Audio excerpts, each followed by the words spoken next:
Welcome to the Gold Standard with Alan Mosley, recorded live from Osborne Studio and Sound in beautiful Columbia, Tennessee. And ladies and gentlemen, here's Alan Mosley. You're so hot, you're so sexy. You can probably tell by that introduction, this is the inaugural episode. Is that right for a podcast, the inaugural episode? I guess that's right, sure. This is like our first 5K run. This is the inaugural episode of the Gold Standard with Alan Mosley. I am your host, Alan Mosley, and how many more times can we plug my name? I don't know, the Alan Mosley. I promise I'm not that vain right now. Right now. But this being the first episode, I kind of want to give everybody a little bit of an introduction of who I am and what we're doing here. The quick and short of it is this is a podcast where we're going to talk about current events, news, some historical topics, and just general interest things from a libertarian perspective. I make no qualms about that. These are absolutely my opinions, and they're absolutely from a libertarian perspective. So if you were looking for something that was a little more firmly right-wing or left-wing, I would probably tune into your cable news network of choice. This is not that show. Nope. So now that we've got that out of the way, do you want to just get right to it? Sure, go ahead and get right to it. All right. First thing in our headlines of today, Amazon is slashing Whole Foods prices. Now, you probably heard recently that Amazon has acquired the company Whole Foods. And, the free market guy in me says, well, if Whole Foods is not a competitive enough company and it can be acquired by another company, then that's perfectly natural. And for anyone who's not been living under a rock for the last 3 years, Amazon's doing pretty well. I think it's pretty safe to say. Yeah, they're doing great. I mean, I wonder if we're going to be able to get our groceries through drones. I just saw in the news that somebody, maybe Domino's Pizza or somebody, is looking at doing unmanned vehicles for pizza deliveries and stuff like that. That'd be really cool, wouldn't it? It would be cool, but what's funny about that is how many people, just regular people on the street, are taken aback by that sort of thing, are wary of, well, I don't know if I like that. Maybe I like working with somebody and being able to change hands or whatever. And I get that, but the analogy I always use is that not what we do every single time anything any innovation you're interacting with whatever you're interacting with, so every time you go into the grocery store and they've moved the stuff around, you're whispering under your breath, oh my gosh, I can't believe I'm gonna have to relearn everything. True. But then oftentimes we find out that they're not just mad people who are trying to make your life harder. What they're doing is that they're mapping the store out so that it makes more sense for the flow of shoppers and that sort of thing. Sure. So with that said, let's get back to it. So Amazon, not only have they acquired Whole Foods, but they're already slashing prices. We've got an article today that I'm pulling up here from Zero Hedge, where you can see Bloomberg is reporting that on their first day as the owner of a brick and mortar grocery store chain, they've cut prices by as much as 43%.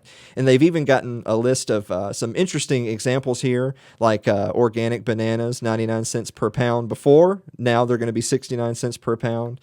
Wow. You've got filet, $14.99 a pound. It's now $9.99 a pound, and so you can kind of see through this graphic as I'm scrolling through here, some pretty big changes. I know I'm seeing a lot of organic avocados and kale. So I'm going to say the word. This is definitely a hipster list of items at the grocery store.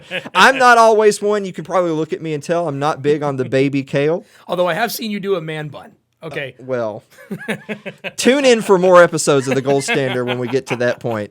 But you can see right off the bat is that you're asking yourself, so why did Amazon do what they do? Why did they get into the brick and mortar business in grocery like with Whole Foods? Because that was kind of their business model. They're a distribution network. They weren't a brick and mortar store. They're a vehicle for other people to drive their products and their sales.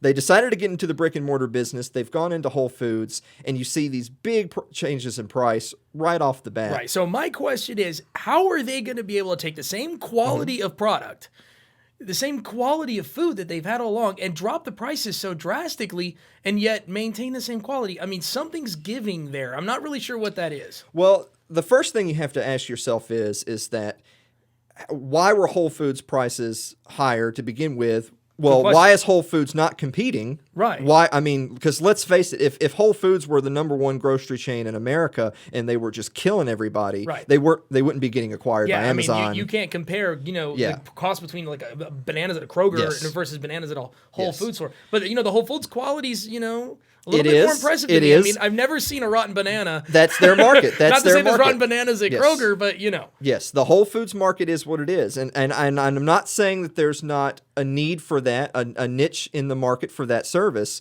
But the fact of the matter is they weren't doing great. The fact of the matter is that other major grocery chains are just kicking their butt. Sure. So they get acquired by Amazon. The prices come down right off the bat.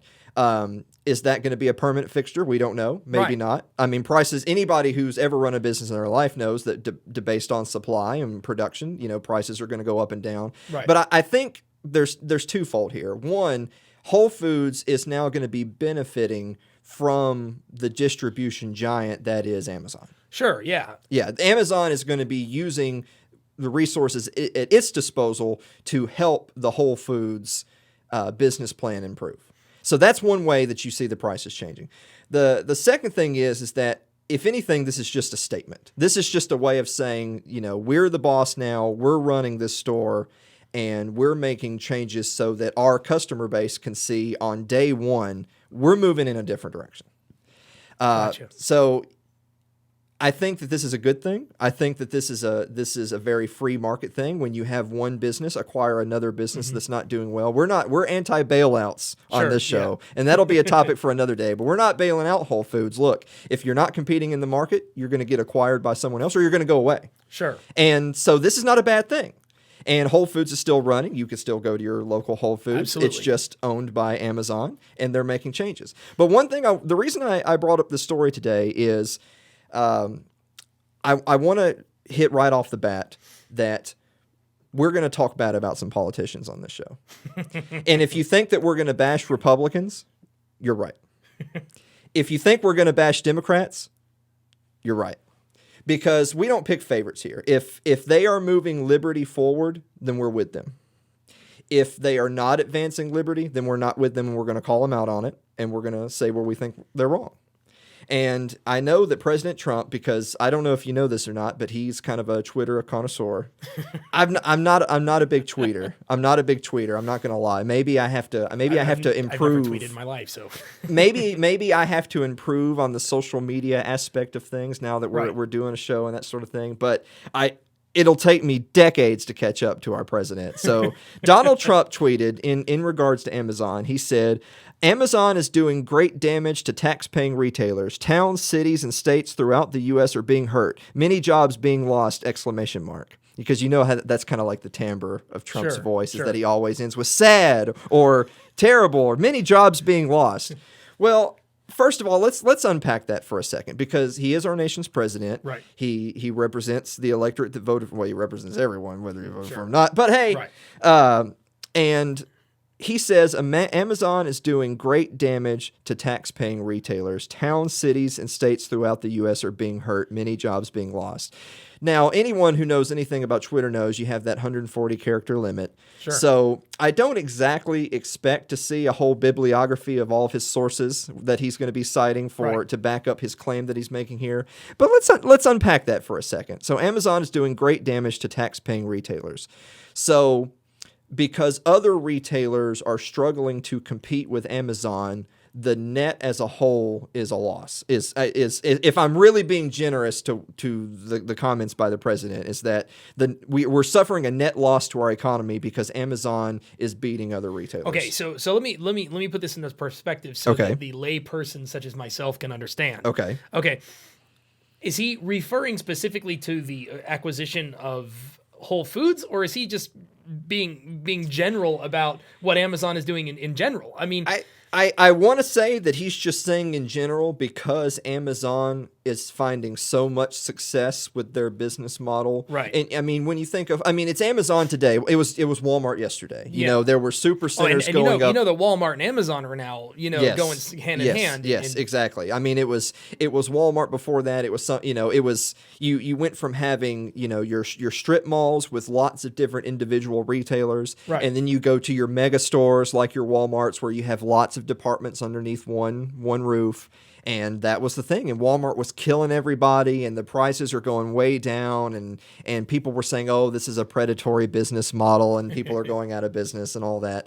But wouldn't you know, we didn't file massive, well, they probably tried, but, there weren't massive lawsuits that were breaking Walmart up into different companies like the original Bell, you know. Right. We didn't see Walmart's departments be broke up into 7 different Walmarts because there was a monopoly and that sort of thing. And so you think, well, then how can business continue? Because Walmart's putting everybody out of business.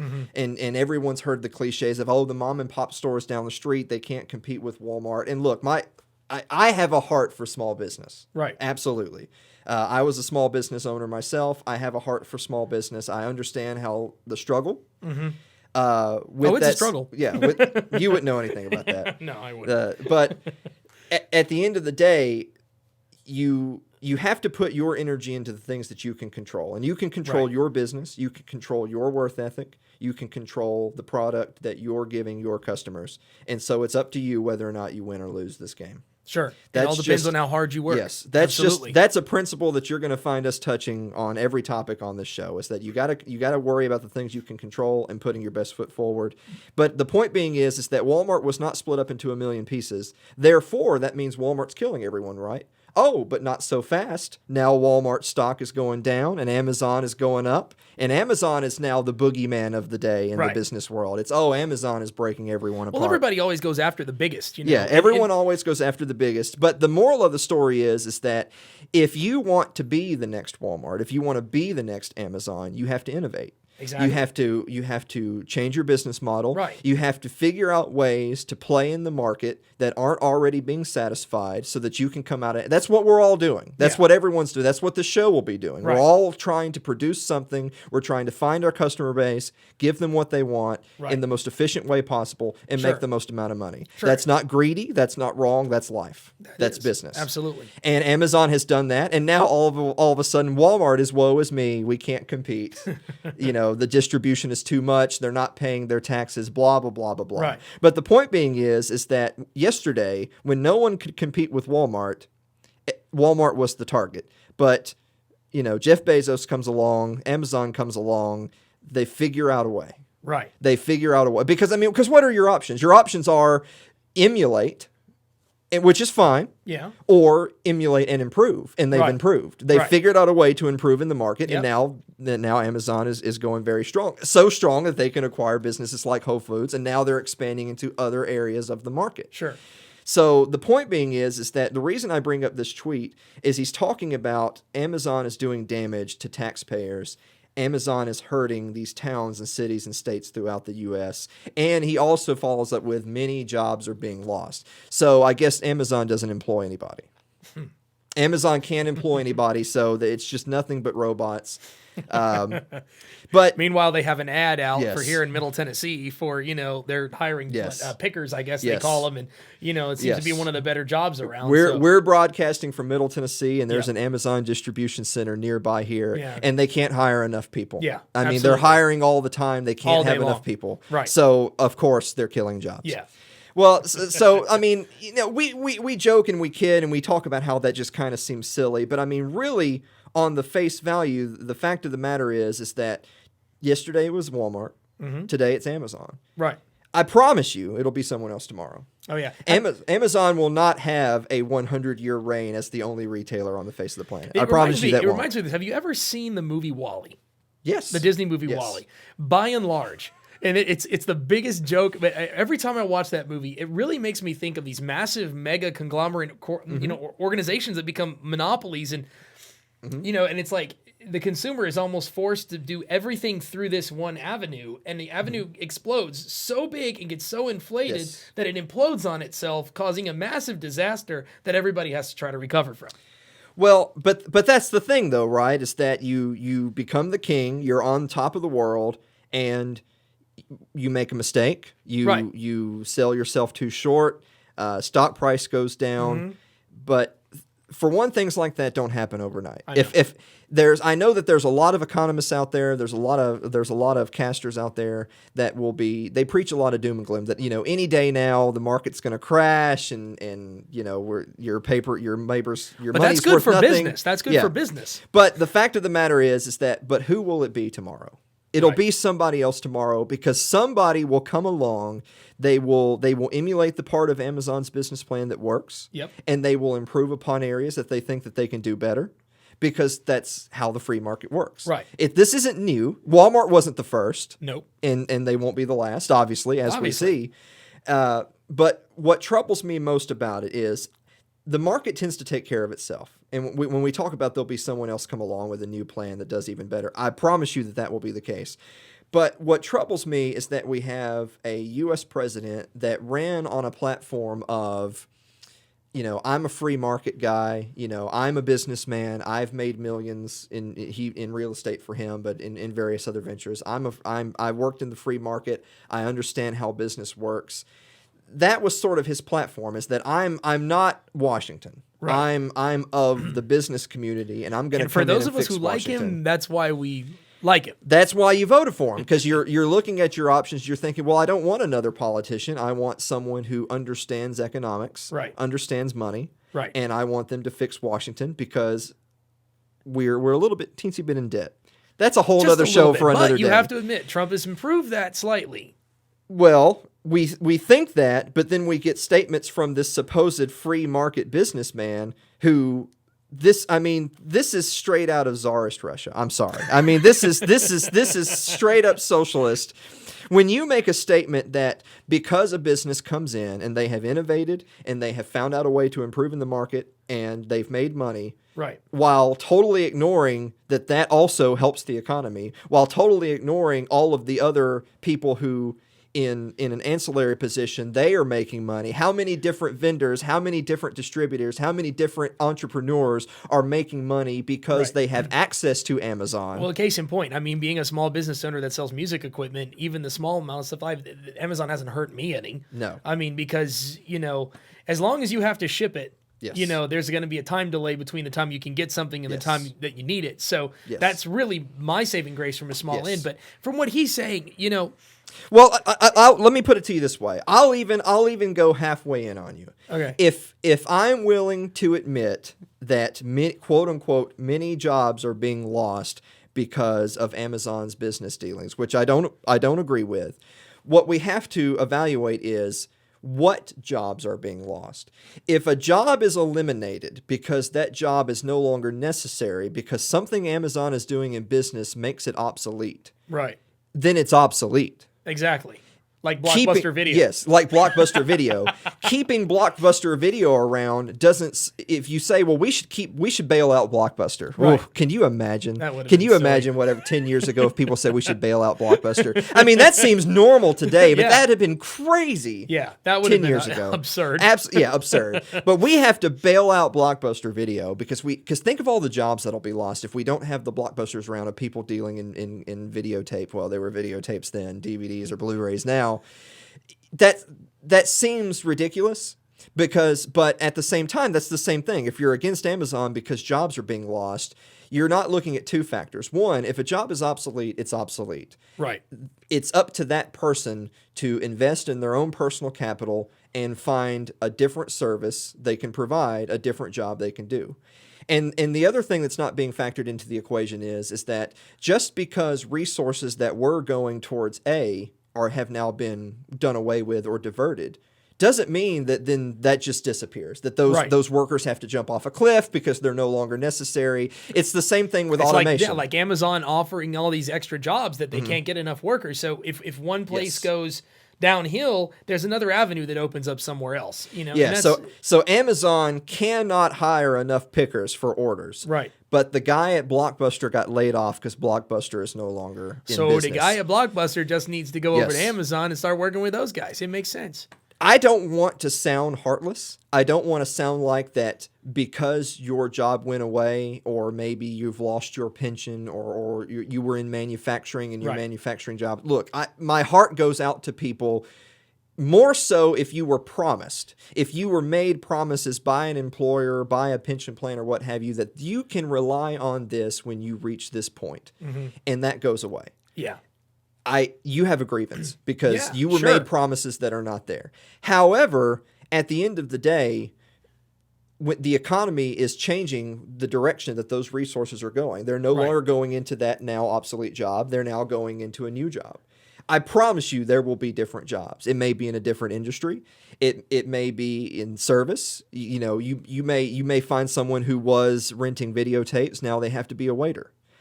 Or any example you want to come up with. The fact of the matter is that it's up to us as individuals to always be investing in ourselves, always be improving our personal capital, Right. so that when the winds blow, and they will, and they'll blow on Amazon. Yes, they will. We got to save this episode. Yep. We will anyway, but we're going to save it because a few years from now, Amazon will be bankrupt and... And for all we'll know, we'd be trying to bail out Amazon. Yeah, and Osborne Studio and Sounds will have revolutionized the distribution industry. And I'll try, but I don't think this is going to happen. So what I would say to the president, sometimes when he makes comments like that, I can't help but think he's too smart of a guy to think that. Right. He's too smart of a guy and has had too much success in his own life in the free market to think that that's how the free market works. Right. But I'll let his words stand for themselves. I want to move on to the next topic that I have in the stack here today. It's about the war in Afghanistan, and as anyone with half a brain can tell you, we could do a whole series of episodes on Afghanistan. I don't want to get too deep in the weeds when it pertains to specifically the war itself, but I do want to point out now that it is America's $1 trillion war, as I'm getting right here from Zero Hedge. 16 years since the Bush administration launched its military intervention in Afghanistan, Trump has announced that the intention to increase the U.S. military presence in the country.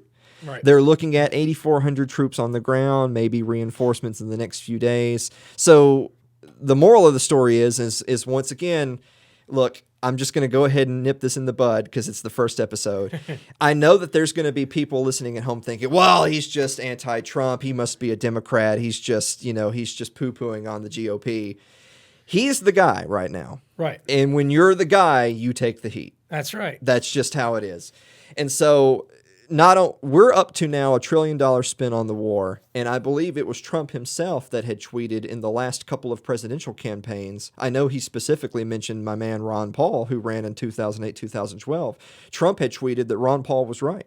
Iraq is a quagmire. Mm-hmm. Afghanistan is a quagmire. Mm-hmm. We're wasting money. We're wasting our troops' lives. We need to get out of there. Right. Those were the words of Donald Trump in 2008 and 2012 and on. Yeah, they but were. But the President Donald Trump of 2017 is doubling down on Afghanistan. I agree. But what are the chances that he knows more now than he knew then that we don't know? I'm sure he knows a lot more. But if they're telling him anything, it must be that we're no better off today in Afghanistan than we were a decade ago. And I think he covered that on that presidential spiel that he did in front of the troops just I guess a couple of weeks ago. And that was kind of why he went to that place where he was talking about we're not interested in nation building. We just want to get to a place where they're taking over what they're doing. Let me put that into different words. So yeah. we're not interested in nation building, but we want to build this nation up to the point where we feel like we can leave. That's political talk. Okay. That's Washington. But for speak. the lay person like myself, I didn't take it that way. You know what I mean? I saw it different. Look at this graph that we have here that's brought to us. There's a website called The Balance. It's thebalance.com for anybody at home that wants to check it out. They've been keeping track of Afghanistan's economic impact. So we're up to 1.07 trillion, and you can see from 2001. So we've been in there since 2001. Yes, you can fit multiple World War IIs in this thing. Sure. I mean, that's kind of where we're at. So you're looking at year 1 through year 17. Starting off with 37.3 billion, dipping down to 29.6 billion. Then you're back up into the hundreds of billions. I think that's probably when they were doing some of that surge type stuff in the Middle East. And so far in the calendar year, we're at 5.7 billion. But we just heard that now we're doubling down back in Afghanistan. And so the reason I wanted to bring this up, because we're going to do a separate episode on Afghanistan and the pros and cons and how we got into this mess. Sure. But what I really want to highlight today is it says right there on the side, total cost $1.07 trillion. It's like an infinite amount of money. Yeah. I mean, and it is. That's a whole, I'm really glad you brought that up. I've actually had that conversation with a number of people that when you start talking about things like we've spent $1.07 trillion in Afghanistan or the trillions of dollars that we are in debt as a nation, I don't think that really has an effect on people. Because that's an amount of money that we can't fathom. Yeah, it's just unimaginably. unimaginably. Yes. If you huge. told me that, Alan, you've got to pay this bill, it's $1,000, I'd say, oh, gosh, that sucks. I gotta go trim off 1,000 out of the bank and go pay off this bill. If you told me I had to pay 1.07 trillion, I'd tune you out. Right. Because that's nothing. Yeah. 1.07 trillion and nothing is the same thing. We can't fathom the amount of money that we are in debt. We cannot fathom the amount of money that's spent on the war in Afghanistan. And I think in some ways it really hurts the political discourse when you come around to election season. We're going to have the midterms coming up pretty soon. And before you know it, we'll be in another presidential. Yeah. And the funny thing is that they'll start running their commercials like a year and a half before 2020. So it's just a nightmare. But the point being is that it hurts political discourse because when you have a line of candidates on stage and one candidate is saying, don't worry about the debt, we'll print the money, we have to worry about making America great again. And you have another candidate saying, well, wait a minute, how can you just not focus on these trillions of dollars we are in debt? I think that it just goes over people because they know it's bad. Yeah. But it's kind of like, where's your thesaurus? You need different words for bad. Because bad is bad. Like stubbing my toe is bad. Yeah. Spending $1.07 trillion on Afghanistan has to be some category of worse than stubbing your toe. Yes. That's the thing. It has to be some category of worse. Because that's bad, too. It's super bad. And something that I know you'll be hearing on this show, a reoccurring element, is the unseen. The unseen costs, the unseen of what could have been. Right. It's bad enough that $1.07 trillion have been spent on a campaign that for my 2 cents of that $1.07 trillion is meaningless. It means nothing to our nation. We got to come home. We got to get out of there. We could cover that on another show. What I want to point out, the reason I bring up the amount total spent on the war is what could we have done with $1.07 trillion? Right.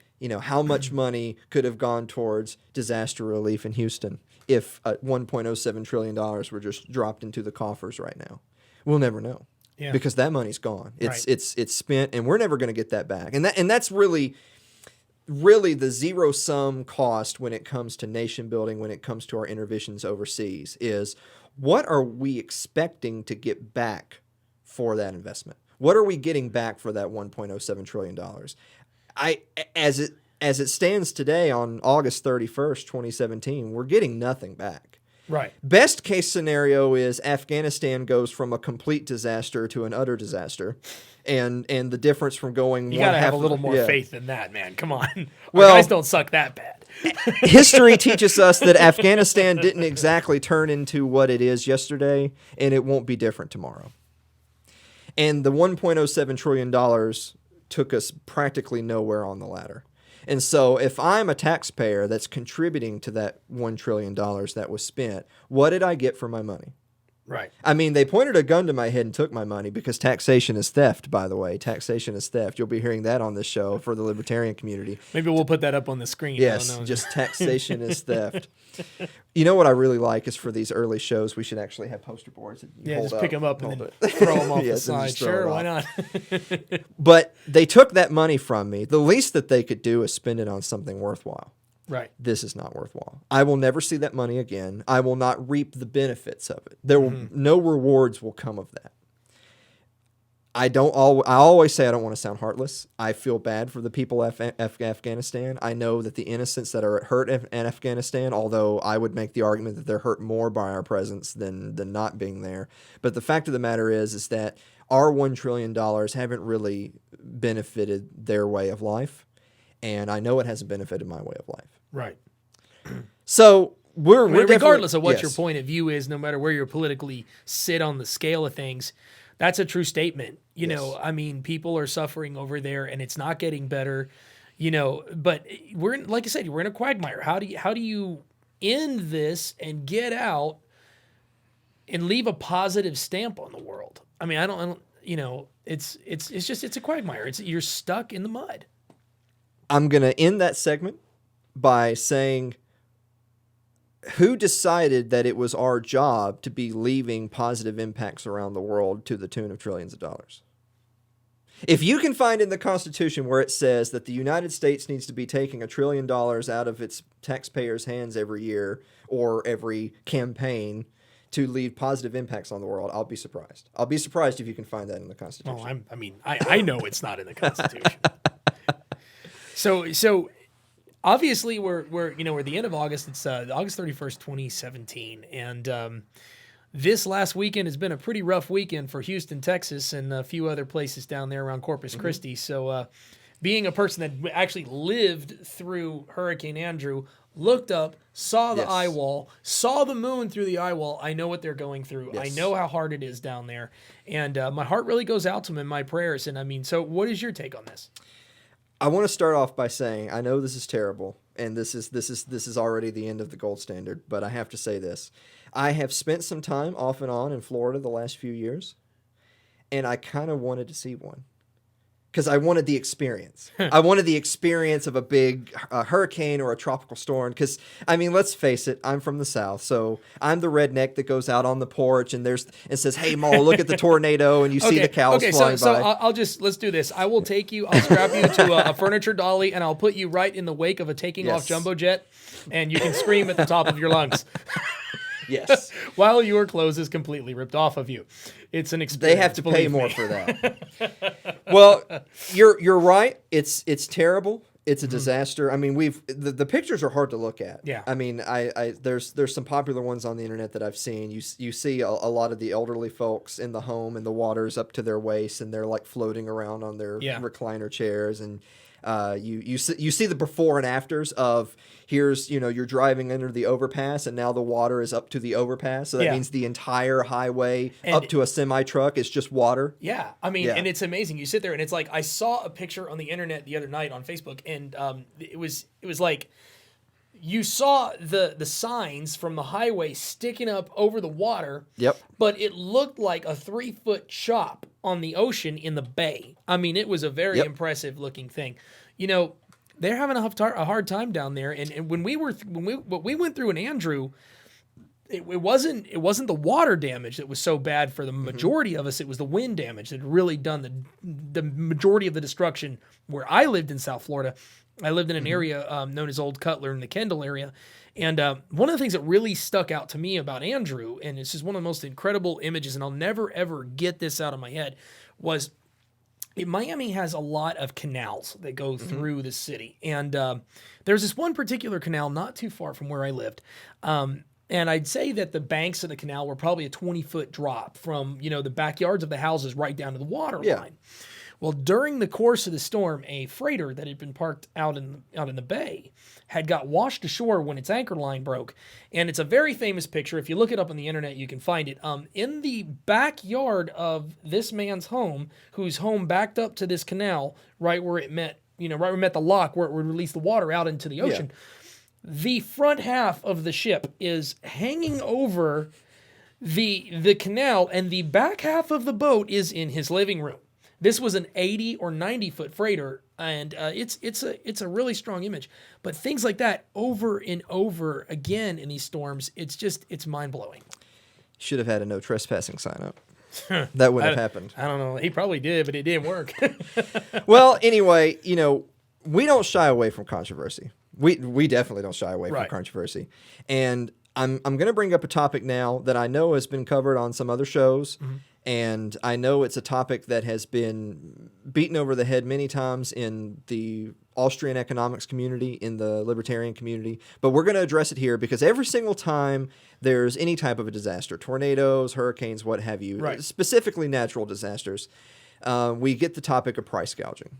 And we've seen the reports on the news. There's the $10 a gallon gas. Oh, yeah. The $40, $90. $30 gallon of milk like in Andrew. Yes, the $40+ cases of bottled water and that sort of thing. Now, granted, it was $1 per bottle of water in the case. They just didn't label that properly, and it kind of made a few people mad. But when you ask them, it's $1 per bottle of water, which actually is a pretty good deal a couple of days after a hurricane. Well, you know how when you're in the checkout line at a store and they've got like just a 24 ounce and it's like $2 or $3 in the little case or whatever. And of course they do that because it's the convenience. It's the convenience. Exactly. But if you actually were to have to buy a case at that price, then you would be listed as a price gouger. But in reality, that's what you're paying. Right? You're paying that right now, but you're paying it sometimes out of convenience, not in an hour of need. Yeah, it's like the one bottle is $2, but you know the whole 6-pack is only like $3.99. Yes. You know, so it's Well, the reason I want to bring up price gouging is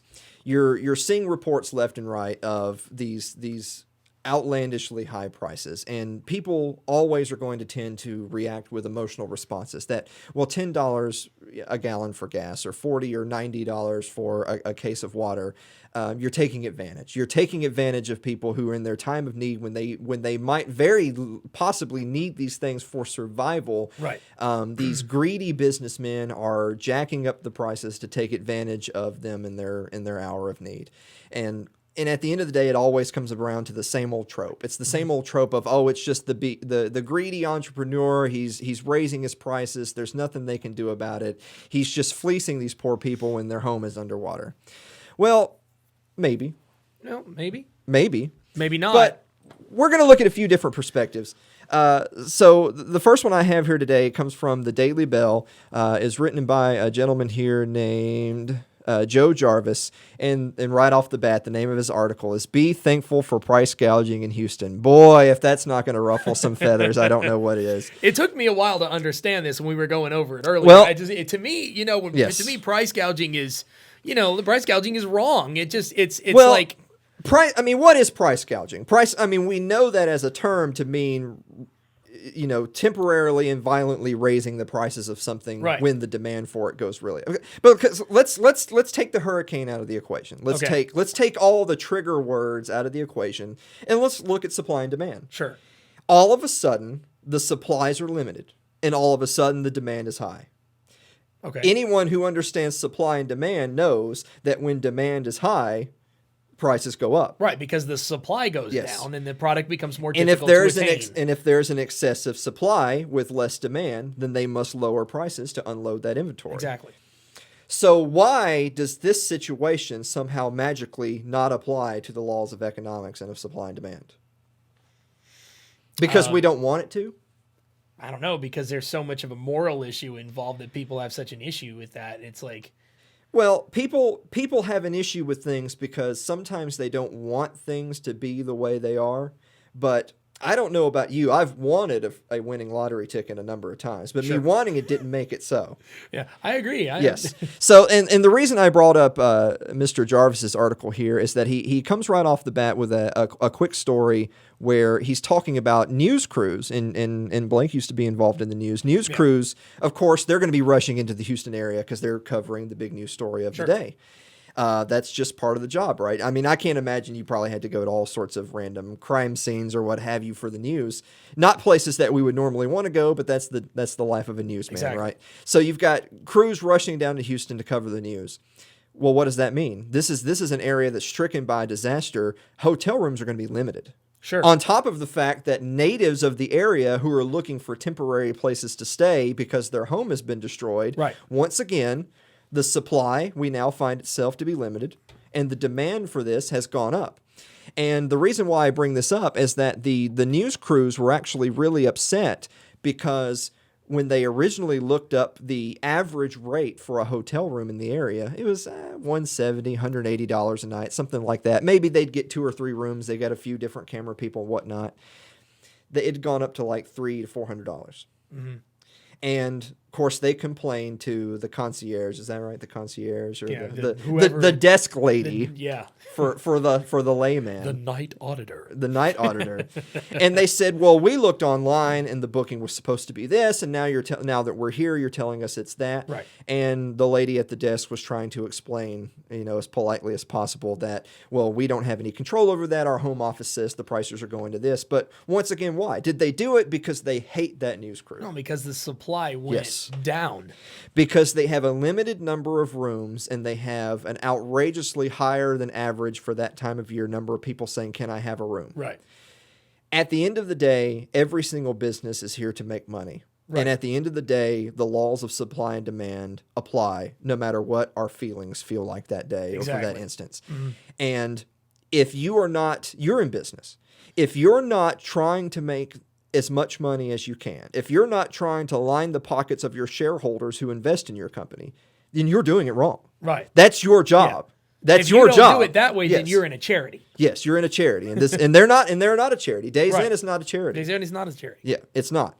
So they raise the prices. Everyone's getting upset. But once again, it comes down to the simple fact of the matter is there's less rooms to go around, and quite frankly, if I could be so bold, the gall of the news people who don't live in the area, who are not affected by the storm, they're the ones that are complaining about the high prices. When the reality of it is that the people who live there are the ones who are going to have to deal with this ongoing for the next weeks, months, even to come, because it is terrible. But the fact of the matter is simply this. Prices are going up. We have this term price gouging. There's scarcity. There's scarcity in the market for water. There's scarcity in the market for gas. Now, are there going to be relief coming to the area? Of course. Yeah. Relief will get there eventually. Relief has been already pouring in. Yes, already pouring in. Such a response. It's been amazing. Yes, exactly. And I would even point to an article right here it comes to us from FEE. For those who don't know FEE, FEE is the Foundation of Economic Education. Boy, if that's not an authority on economics, I don't know what is. So FEE brings us an article by Daniel Mitchell that says, Texas price gougers are hurricane heroes. High profits encourage new sellers to enter the market, which brings prices down. Now, it seems totally counterintuitive to what the average person thinks is really going on. It seems counterintuitive, but the fact of the matter is we have to look at people work on incentives. People are going to do what they are incentivized to do. They're going to do what is in their best interest. You can not like it.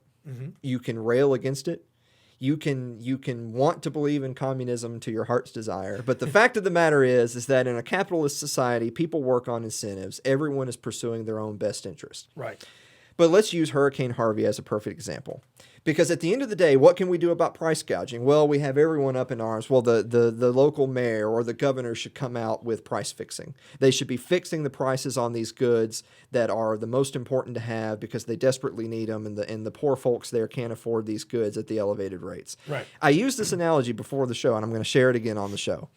Let's say, for instance, you were caught in so you dealt with Hurricane Andrew. Yeah. Florida. What year was it? When was Hurricane? Hurricane Andrew was 1992. 92? It was August of 1992. 92. So yeah, actually, the funny thing is August is a scary month for hurricanes. It's hurricane season. It is definitely the hurricane month. So you've dealt with Hurricane Andrew. So let's hypothetically, let's say you're in the midst of the hurricane. It just passed through. Your home has been destroyed. You pack everybody up in whatever vehicle to get as far out of town. If you have a vehicle. If you could, to get as far out of town to evacuate as best as you could. You're caught in the storm. You decide, well, we can worry about the insurance claims tomorrow. Today I gotta feed my family. Exactly. We gotta get some water. Right. We gotta get out of here. Yeah. Okay.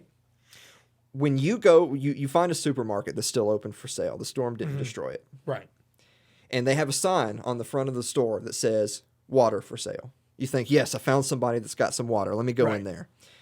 Which sign would you rather see if you could only pick these two options? Okay. The first sign says cases of water, $90. Wow. Or cases of water, sold out. I see your point. I think I would much rather have that option of there being water if I'm desperate for water. When you fix the price at $9.99, if that's the normal price for a case of water, when you fix that price, then people will naturally be incentivized to go in as quick as they can and buy as much as they can. Right. It's not that expensive. I got plenty of money in the wallet. We'll buy a case for ourselves. Hey, let's buy a case to wash the car. It's a little bit muddy. Hey, let's buy a case. The dog's got mud on him from the storm and walking around. We'll wash the mud out of the dog's hair. Well, when you're in that mindset as I don't want to use the word victim, but as like someone who's affected by the storm in a negative light. Okay. Money doesn't matter that much to you at that given time. It really doesn't. I mean, if you got a baby that needs formula and there ain't no formula anywhere, you're up against a creek and you don't care if a bottle of formula is $40. You got a crying baby to feed. Yep. So survival becomes more important than the value of money at that point. Exactly. And are you mad that you're paying $40? Honestly, I'll tell you this. Yeah. I don't think you're too mad you're paying $40. You're just, thank God there's a bottle of Similac right here. You know what I'm saying? Well, a few things that I want to make absolutely clear. I'm not saying that I'm happy that the prices have gone way up.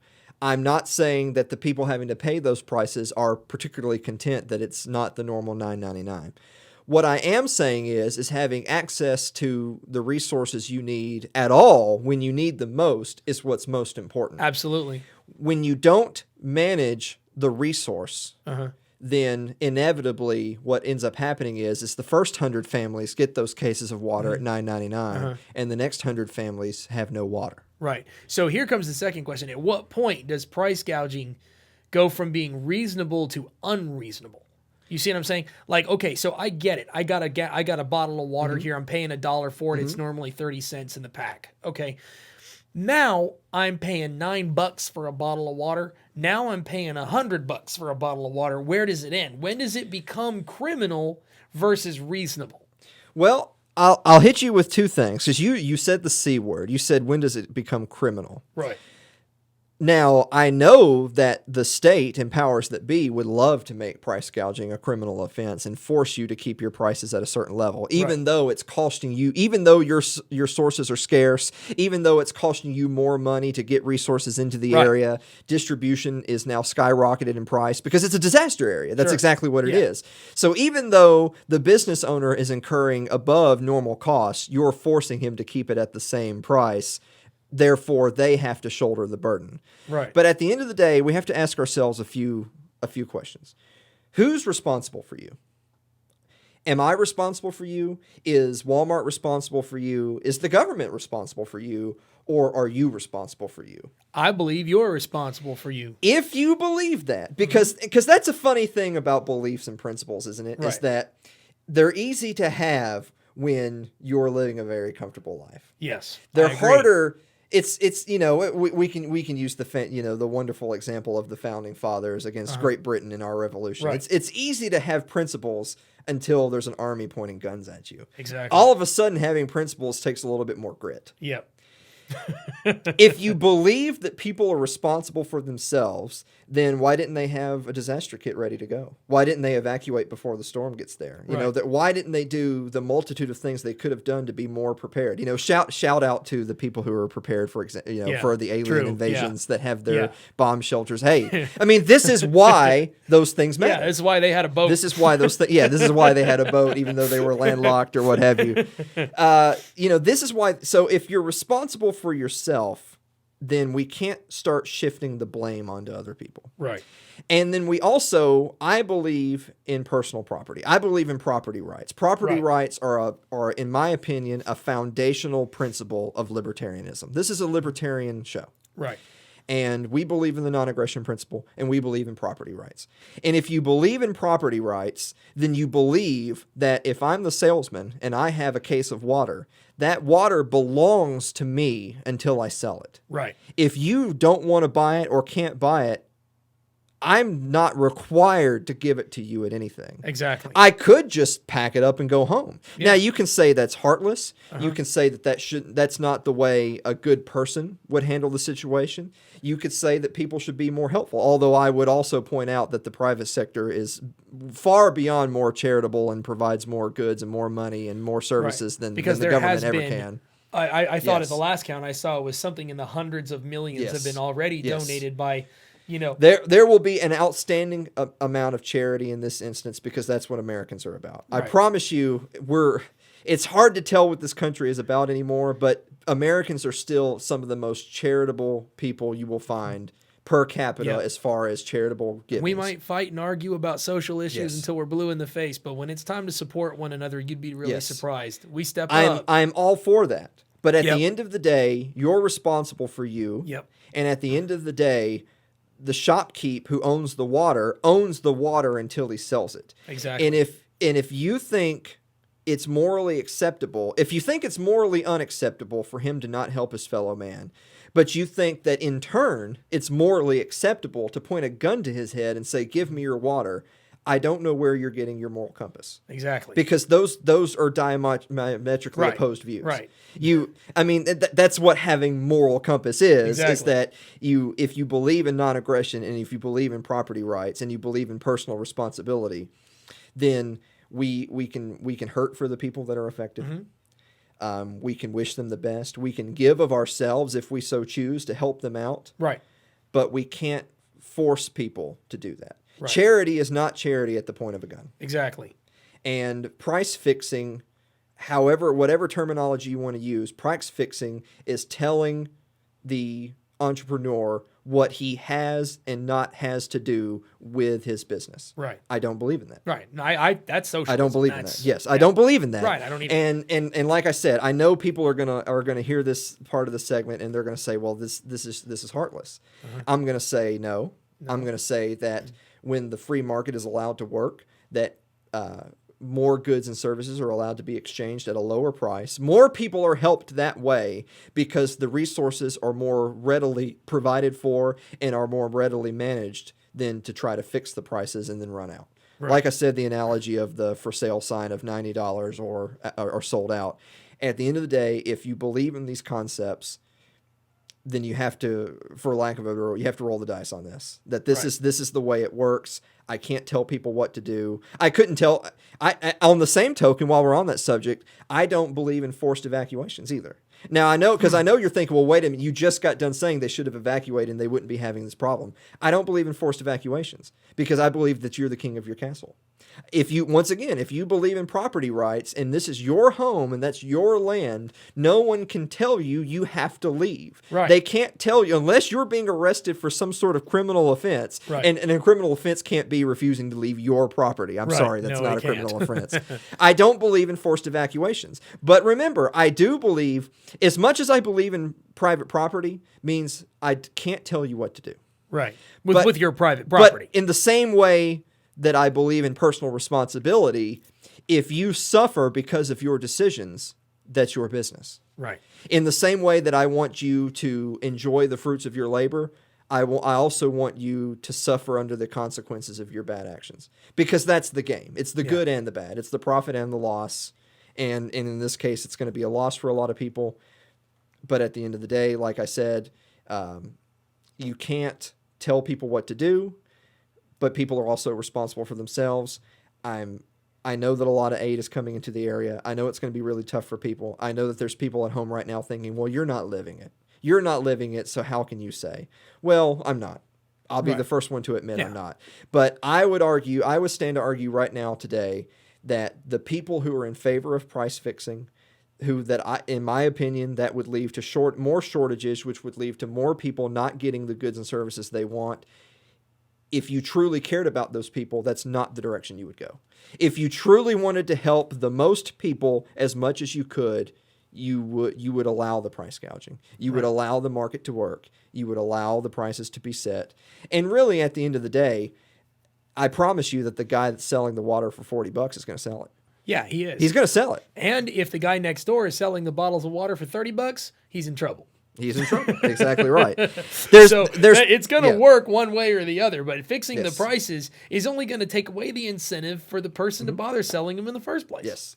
There's one other aspect of this that I I totally see that now. I did not Yes. get that at all.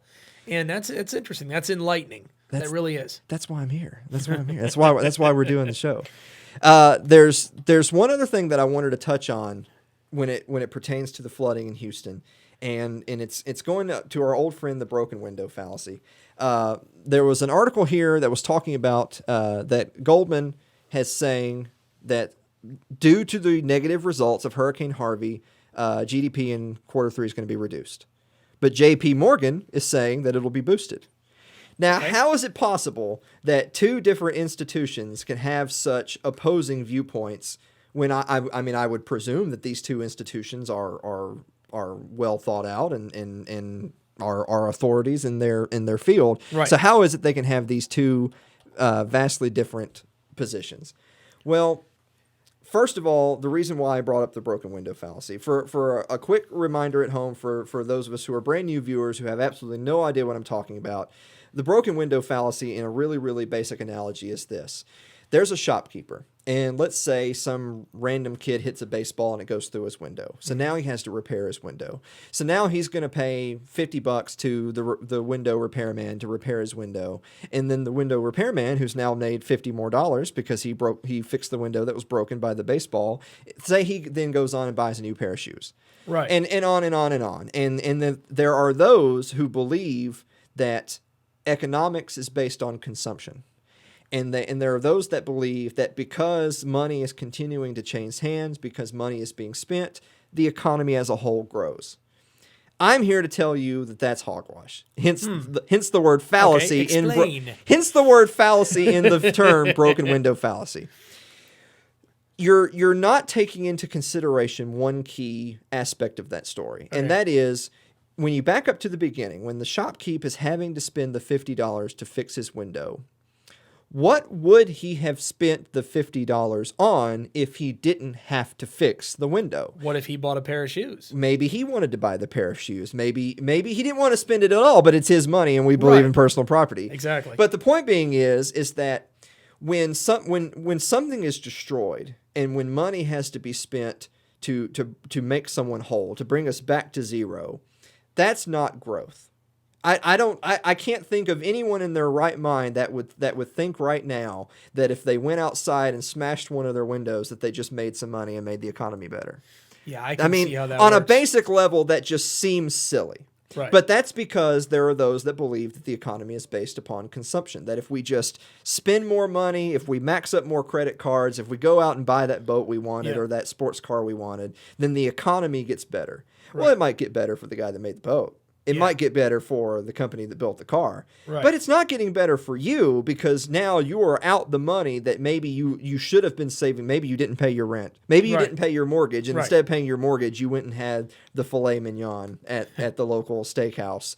Well, I think most people would agree that probably wasn't a good choice. You probably should have paid your mortgage first and then used the remainder on food, not the other way around. But the point of the matter is that the economy or economics is not built on consumption. It's built on production. It's built on creating things and making goods and performing services and serving our fellow man. And that's how we earn money. Exactly. Destruction of property cannot possibly improve the economy. And I know that you had mentioned before the show that, well, but Alan, won't there be a huge boon in the local area when all the money gets spent to renovate all the homes and rebuild all the buildings and resell all the cars that have been destroyed? Resell all the cars and replace everything. Won't this be an economic boon? Well, once again, will money be spent to repair these things and fix these things and build these things? Well, of course. Of course money will be spent on that short end, but let's just say $1 trillion, because who knows? Once again, money doesn't mean anything. We already discussed. Let's say it costs $1 trillion to rebuild the entire city of Houston. What could we have spent $1 trillion on if we weren't spending it on rebuilding Houston?